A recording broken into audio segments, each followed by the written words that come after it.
Hluché hádzanárske obdobie v Levoči sa v sobotu po obede snažil vyplniť hádzanársky klub s organizovaním prípravného turnaja v športovej hale za účasti 5 tímov. Muži vytvorili družstva Ačka a Bčka, ďalej aj dorastencov, zaujímavé družstvo Internacionálo a príjemný prekvapenie bolo vystúpenie seniorov, ktorí určite, ak nie v nohách a v pľúcach, tak v hlavách majú zhádzané ešte stále veľmi veľa. Tento turnaj bol zorganizovaný hádzanárskym klubom z toho dôvodu, že je málo príležitostí na prípravné stretnutia. Prvá liga dorastencov a prvá liga mužov sa začne už vo februári.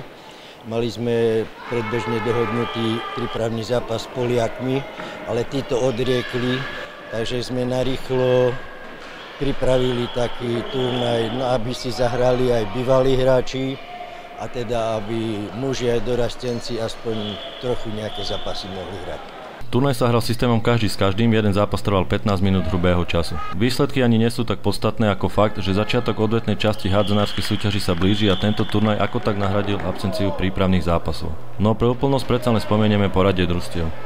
Víťazom sa podľa predpokladov stalo mužské Ačko, ktoré miestami pobavilo divákov exibičnými zakončeniami, druhé miesto obsadilo Bčko, tretie skončilo družstvo pod názvom Inter, seniori nakoniec uhrali miesto štvrté a posledná priečka ostala našim mladým hádzanárom. Paradoxne však dorastencom dal tento turnaj asi najviac, čo priznal aj tréner svojich zverencov. Nakoniec to vyjde tak, že najlepšie z toho vyjdu dorastenci, lebo hrali proti najkvalitnejším superom, ale aj pre mužov je to dobre, lebo potrebujú spolu hrať a príležitosti nie sú a odvetná časť prvej ligy sa blíži.